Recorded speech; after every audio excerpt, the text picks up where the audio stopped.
in onda Potere al Popolo.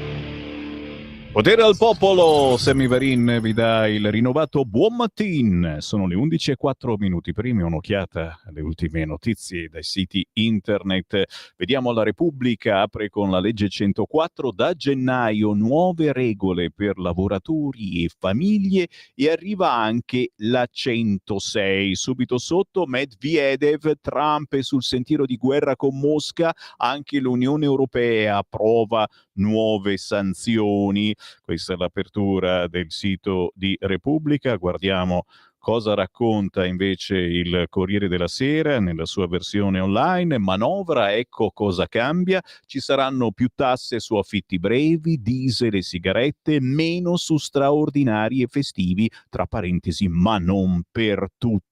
La manovra bollinata, le pensioni, le case per turisti e bla bla, tutto quello che vi ho raccontato questa mattina in rassegna stampa. Poi in aggiornamento Trump sfida Mosca, pesanti sanzioni alle big del petrolio, Putin, i colloqui con lui non portano a nulla. Intanto droni russi su un asilo. Ci fermiamo con le notizie internazionali, e tempo di Qui Parlamento. Qui Parlamento. Ed è un piacere ritrovare con noi l'onorevole della Lega Simonetta Matone. Buongiorno. Buongiorno a tutti voi, buongiorno agli ascoltatori. Allora, si cambia completamente argomento, ma si parla di cose importantissime, ed è il bello, l'importanza di questa parentesi di informazione che abbiamo ogni giorno. Collegandoci con il Parlamento, si mettono sul tavolo argomentazioni che non passano sui giornaloni e spesso neanche sui giornaletti. Oggi parliamo di nuove e più precise regole per il sistema di affidamento eterofamiliare, e ci spiegherai che cosa si intende per eterofamiliare, tenendo sempre ben presente che il benessere del minore è il bene supremo. Ricordiamo che Simonetta Matone ha lavorato a lungo anche nei tribunali dei minorenni. Simonetta, di cosa state disquisendo? Allora, non è che stiamo disquisendo, abbiamo votato una legge piccola in realtà, perché si tratta soltanto di 3 articoli, che mette ordine nel sistema dell'affido eterofamiliare. Va fatta una premessa. L'affidamento di cui tutti parlano, ma nessuno sa bene che cos'è, anche perché l'80% di coloro che intervengono anche in Parlamento non hanno mai visto un minore, non hanno mai curato questo argomento, quindi c'è stata, diciamo così, una battaglia da parte dell'opposizione soltanto strumentale ed ideologica. Questa legge in realtà serve a riordinare il sistema degli affidi eterofamiliari. L'affidamento eterofamiliare serve a dare una famiglia, evitando anche l'istituzionalizzazione del bambino, quando la famiglia è in difficoltà. E l'affidamento può sfociare in una vera e propria adozione se la situazione di quella famiglia è irreversibile. Può viceversa segnare un punto di aiuto per il nucleo familiare e il bambino ritorna nel suo nucleo d'origine. Detto questo, la legge non affronta in realtà il nucleo centrale del problema affidamento. Quello, devo dire, mi faccio bella da sola. C'è un testo di legge a mia firma, seguito da altri colleghi della Lega, al quale tengo moltissimo, e servirà ad evitare tante tragedie, strappi improvvisi, danni fatti ai minori, però ci sarà un'altra sede per parlarne. Questa legge serve a creare un registro nazionale delle case famiglia e degli istituti presso i quali i bambini sono collocati, e questo serve non per, diciamo così, delegittimare gli enti locali che fanno questo servizio, ma per metterlo a sistema e per far sì che il governo abbia una fotografia di questo pianeta, che ripeto è ignoto ai più, e poi un registro, anche questo presso i tribunali per i minorenni e presso i tribunali civili, perché questi collocamenti possono essere fatti tanto dal giudice minorile quanto dal giudice civile, per consentire di verificare per esempio, quante visite riceve il bambino dai genitori, qual è il provvedimento che ha portato quel bambino in quella casa famiglia, qual è stata l'esecuzione del provvedimento, cioè se è stato necessario eseguirlo con la forza pubblica. Quindi si crea un registro all'interno del quale tu hai la fotografia di questo sistema. Mi stai seguendo? Ci sei? Ci sono, e ricordando che in ballo la cosa più importante è sempre il benessere del bambino. No, l'interesse del minore, altro che benessere, il faro di tutti i procedimenti è l'interesse, il superiore interesse del minore. Tecnicamente si chiama così. Il sistema attuale, viceversa, è lasciato alle singole procure per i minorenni. Mi spiego. Io ho fatto il pubblico ministero per i minori per 17 anni e insieme ai miei colleghi noi controllavamo le case famiglie, gli istituti assistenziali del Lazio. Il Lazio era diviso nei suoi 5 capoluoghi di provincia e ogni pubblico ministero aveva con la polizia giudiziaria il controllo di un territorio, ok? All'interno di questo territorio la polizia giudiziaria, che era composta da carabinieri, poliziotti e vigili urbani, si recavano presso i singoli istituti per visionare i registri e vedere qual era la situazione bambino per bambino. Dopodiché riferivano al pubblico ministero e il pubblico ministero, sulla base di questo dato, che è un dato indiscutibile, e cioè quante volte vai a trovare tuo figlio, lo puoi prelevare, lo porti via per i weekend, eccetera, decideva se aprire o no un procedimento a tutela di quel minore.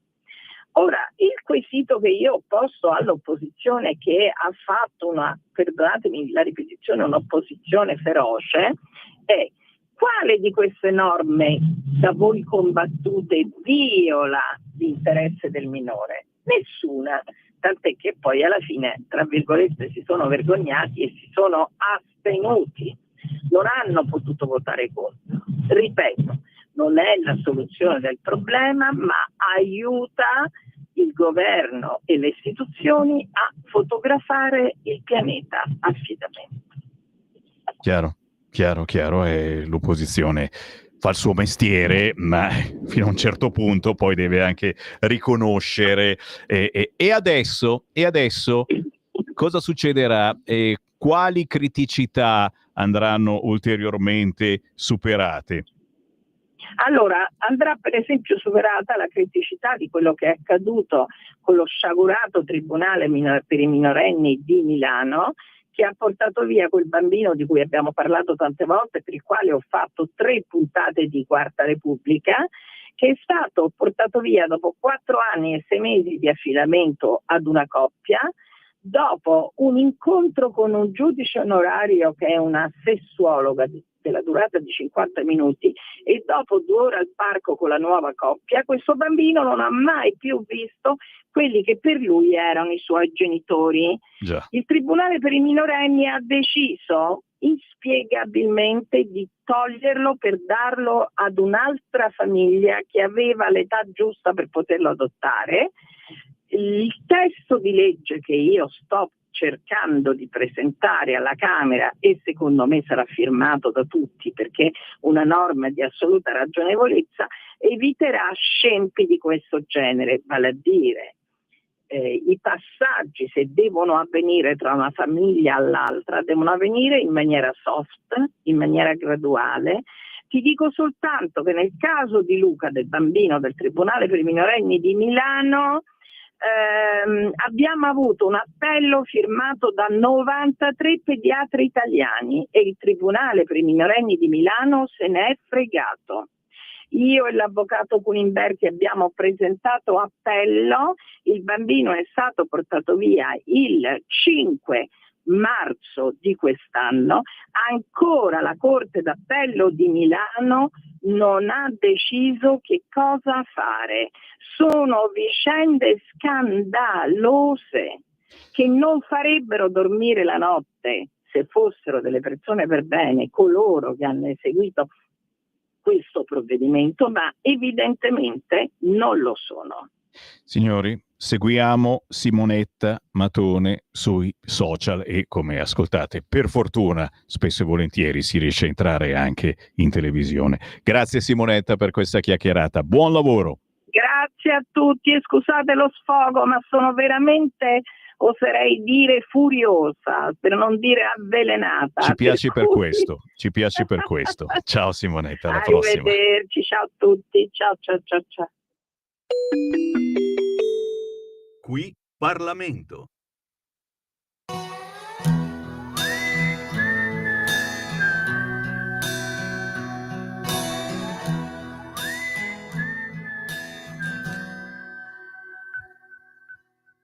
Come cowboy davanti al fuoco, siamo qui, la tenda è già piazzata là, il sole nascerà, parleremo di noi, è una bella sensazione.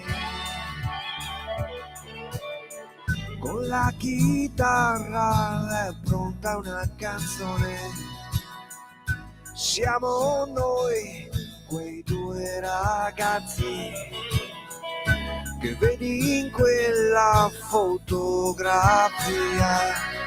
Siamo solo un po' cresciuti e comunque sia. Davanti al fuoco tutto sembra migliore, perché la luce della fiamma illumina il nostro buio interiore. Davanti al fuoco tutto sembra migliore, sembra migliore. Come cowboy davanti al fuoco, che senso di libertà, il fuoco ancora acceso, e forse anche per noi è giunto il momento della riappacificazione e comunque sia. Davanti al fuoco tutto sembra migliore, perché la luce della fiamma illumina il nostro buio interiore.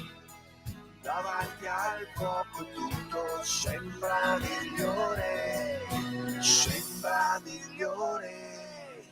When the stage extends tonight, heaven. When the stage extends tonight, heaven.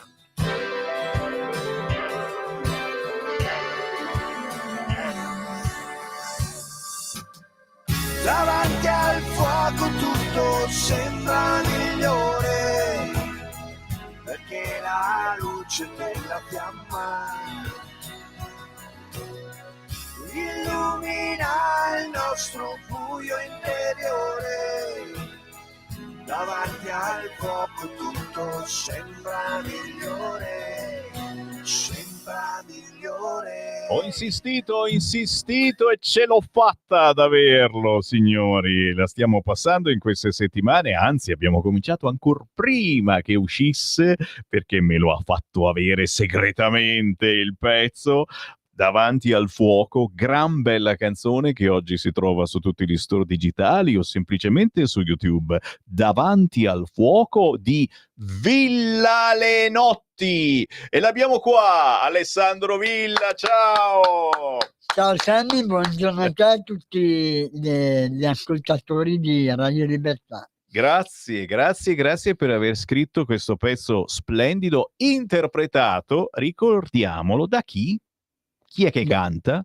Matteo Renotti, che è anche l'arrangiatore e produttore del brano, poi c'è anche una piccola parte che ho fatto io in inglese, che vabbè lo spiegheremo cosa Ecco, cosa che siamo significa. curiosi che cosa dici in quell'incipit corto all'interno della canzone. Una canzone bella, una canzone radiofonica, una canzone, come ti dicevo prima, a microfono spento, divulgativa. Cioè tu in questo pezzo lanci un messaggio facile, semplice, comprensibile a tutti. Che cosa hai voluto dire in questo pezzo, Alessandro? Ma guarda, semplicemente 'sta canzone l'ho ripescata dagli archivi perché l'ho scritta 20 anni fa e non sono mai riuscito a produrla, quindi per me è un risultato anche essere arrivato dopo 20 anni finalmente ad aver pubblicato questa canzone che appunto parla a tutte quelle persone che non non sono in grado di comprendere che di fronte alle difficoltà, magari di rapporto, si bloccano, non portano avanti il rapporto, mentre è semplice, basta semplicemente, parlarsi e si aggiustano anche, i problemi più grandi. Dai, finché c'è vita c'è speranza. Cioè capite che molte volte noi ci fermiamo, anche perché ormai siamo schiavi dei social, eccetera, ci fermiamo dopo, un alterco, non dico litigio, un alterco, 2 posizioni differenti, ci blocchiamo, basta, a quello non scrivo, a quello non parlo più, eccetera. Invece davanti a un fuoco, davanti a un falò, ci si può ritrovare, anche se si hanno opinioni diverse, anche, se si è diversi, e ci si ritrova, ci si ricapisce, ci si rincontra e si ritorna ad avere qualche cosa in comune, si ritorna magari amici, e questo vale davvero per tutti, soprattutto magari per chi non capisce, non comprende. E io qua metto dentro anche l'argomento disabilità, signori, perché l'Alessandro Villa ha una piccola disabilità che però gli pesa moltissimo. Lui vorrebbe comunicare, vorrebbe parlare, esserci, raccontare, ma molto spesso sui social, quando appari, sei vittima, lo dobbiamo dire, di un vero e proprio bullismo, stalkeraggio, come lo possiamo chiamare? E la gente non ha proprio voglia di stare ascoltati e poi purtroppo spesso, tu sei responsabile di quello che dici, ma ne paghi le conseguenze di quello che la gente capisce. Cioè molte volte, un disabile è meglio che stia zitto, è meglio che non compaia, che non si faccia vedere, perché è sulla carrozzina, perché parla in modo un po' diverso e strano, perché, non è bellissimo, perché è alto, magro, grasso, ha qualche problematica, eccetera. Allora non ti devi far vedere, ed è quello poi che troviamo puntualmente sui grossi e grassi mass media, ti fanno vedere se sei gay, se sei lesbica, se sei trans, se ti travesti da donna, ti devono guardare tutti quanti. Ma se sei, adesso parlo alla Vannacci, normale, non hai niente da dire, da fare, sei normale. Qui noi giriamo la frittata, al contrario il Sammy Varin vi propone ogni volta quando esce un pezzo di Alessandro Villa, anche se a volte non sono stati radiofonici, lo ricordiamo, cercate Alessandro Villa sui social, gli scorsi pezzi erano molto più difficili. Qui sei stato semplice e in effetti questo pezzo sta girando in molte radio, vogliamo dirlo? Sì, Eh? sì. Ci vuole coraggio? No, perché questo è un pezzo davanti al fuoco. Cercatelo su YouTube, cliccate condividi, inviatelo ai vostri parenti e amici, perché c'ha dentro tutto questa canzone, anche un'idea di pace, di serenità che dovremmo avere tutti quanti al posto di voler sempre litigare. Alessandro, prima di tutto ricordiamo che domani sera saremo in diretta sul podcast della Brianzetta della Diretta, è vero? Sì. Guardalo qua, facciamolo vedere. Chi è questo pazzo? Chi è questo pazzo che ti vuole intervistare?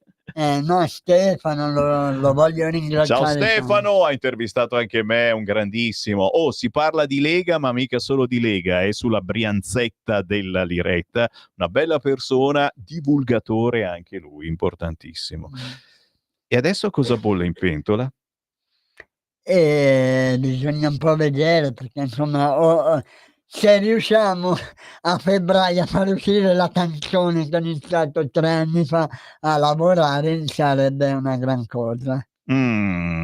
Che pezzo è? Che cosa dai, ci devi spoilerare qualcosa che siamo curiosi. No, tu avevi forse sentito qualcosa? Provini vari, Sì, sì. Doppelganger, una canzone che mi riporta dopo le perle imbrunire sulla piazza con tutta la mia voce, e in questa canzone non vi possiamo spoilerare chi, ma vi posso dire che abbiamo avuto delle collaborazioni veramente eccezionali, perché abbiamo coinvolto anche diversi studi di registrazione, abbiamo avuto anche diversi youtuber che hanno fatto parte di questa traccia, e anche il doppiatore del film di Michael Jackson, quindi Vedete che è zitto zitto, mica tanto, Alessandro Villa si fa notare, penetra nei pensieri di molta gente sul fronte disabilità, crei anche un varco importante e un collegamento anche con la ministra per la disabilità Alessandra Locatelli, molto importante, e con la Lega, perché Alessandro Villa, non dimentichiamolo, è molto vicino anche al movimento di Matteo Salvini, frequenti le sezioni e anche i palchi. Ultimamente ti abbiamo visto da qualche parte. Su quale palco eri? era quello della Lumbar Fest. La Lumbar Fest, sì, sì, sì, sì, sì. E sei stato applaudito certamente con le tue produzioni. Chiaramente adesso aspettiamo anche l'interprete Lenotti, lo salutiamo caramente, lo invitiamo, dai, fatti avanti, abbiamo bisogno di te per fare squadra, perché poi in arte, artisticamente, con questo pezzo voi vi chiamate Villa Lenotti, tutto attaccato. Sì, esatto. Però appunto, come hai fatto vedere adesso a video, io spero di fare un upgrade e da parole delle canzoni passare finalmente alle parole parlate, perché insomma è da sempre stato il mio obiettivo, più che di scrivere e di cantare, quello di potermi esprimere su un palco. E poi con l'eredità che mi porto adesso, vedendo la triste fine che ha fatto anche il povero Charlie Kirk. Ecco, ti ha fatto molta impressione Sì. questa morte. Sì, assolutamente, perché comunque chi mi segue sa che seguo molto anche Nat Carroll, che tra parentesi qualcuno si ricorderà che abbiamo avuto anche una collaborazione proprio sulle frequenze di Radio Libertà qualche tempo fa. Io mi occupo molto di divulgazione, e proprio grazie alla Lega ho scoperto di questo influencer, di quale ogni volta faccio ammenda, e mi dispiace un casino di non averlo potuto conoscere prima, perché proprio rispecchia tutto quello che dico, quello che è la mia missione nel mondo del sociale, e quindi sapere che ha fatto una fine del genere per mano di un ragazzo giovane di 22-23 anni, e visto e considerato che cosa significa una cosa del genere, come se già non fosse tanto il fatto che è morta una persona, cioè per una persona come me che si occupa di sociale, cerca di parlare ai giovani, è stata veramente una cosa che non spero prima o poi mi passerà, ma mi è rimasta proprio dentro tantissimo 'sta cosa, e spero tanto di poter essere più attivo in questo senso. Certo, deve essere uno sprone per tutti noi che facciamo comunicazione, sperando di non fare la sua fine, ma da quanti anni, da quanti decenni stiamo facendo lo stesso lavoro laborioso di comunicazione, di controinformazione che ha fatto Charlie Kirk in America. Da sempre lo facciamo noi di Radio Padania, Radio RPL, oggi Radio Libertà, e anche Alessandro Villa nel suo piccolo, un divulgatore rompino che cerca di penetrare anche nelle chat di artisti famosi, cercando di lasciare un messaggio, di lanciare un messaggio. Qualcuno ti ascolta, quasi sempre non ti rispondono. Vogliamo dire anche questo in chiusura, che è difficile avere risposte da questi che sono fighi, che non hanno tempo di pensare a te che sei disabile. Ma infatti poi secondo me quando hanno la certezza anche di essere chi sono o dove sono, soprattutto sarà che sono molto gelosi della loro posizione pubblica o semplicemente si gonfiano della loro posizione pubblica, ancora di più trovano il pretesto per tenersi alla larga e non è proprio il massimo. A proposito, visto che abbiamo parlato di Charlie Kirk, è giusto anche dire che abbiamo avuto la fortuna come Italia di avere a un evento di quelli di Prove Me Wrong l'italianissimo Lorenzo Caccialupi, col quale io ho avuto anche qualche scambio e spero veramente che anche questo ragazzo possa portare avanti l'eredità di un Charlie Kirk almeno qua in Italia, anche se si sta muovendo molto anche in America e sono molto contento per lui. E noi ci daremo da fare anche nelle scuole per esserci, o semplicemente per dire qualcosa che non sia di sinistra. Ce ne andiamo ringraziando Alessandro Villa, così dovete cercarlo semplicemente sui social, su internet, su YouTube, ovunque. Alessandro Villa, se è un nome e un cognome così semplice, invece se lo scrivi salti fuori tu. È vero. Sì, e per ricollegarci appunto alla canzone di Davanti al fuoco, il mio saluto pieno di speranza è appunto "Well the stage is set tonight up in heaven", che è una citazione alla canzone della country band Alabama che si chiama appunto "Hats Off". Questo brano è stato uno di quelli che più mi ha colpito e ve lo giuro, me lo sono sentito dal cuore di inserire questo messaggio all'interno della mia canzone, sia per omaggiarli che perché in un certo senso completa un pochino il messaggio, cioè di fronte agli inferni emotivi c'è sempre modo di pensare che oltre la barricata c'è un paradiso di speranza. Vedi? Ha tirato in ballo anche gli Alabama, roba buona. Io che pensavo fosse bergamasco antico. Ciao ad Alessandro Villa, buona musica. Ciao ragazzi. Ciao. Avete ascoltato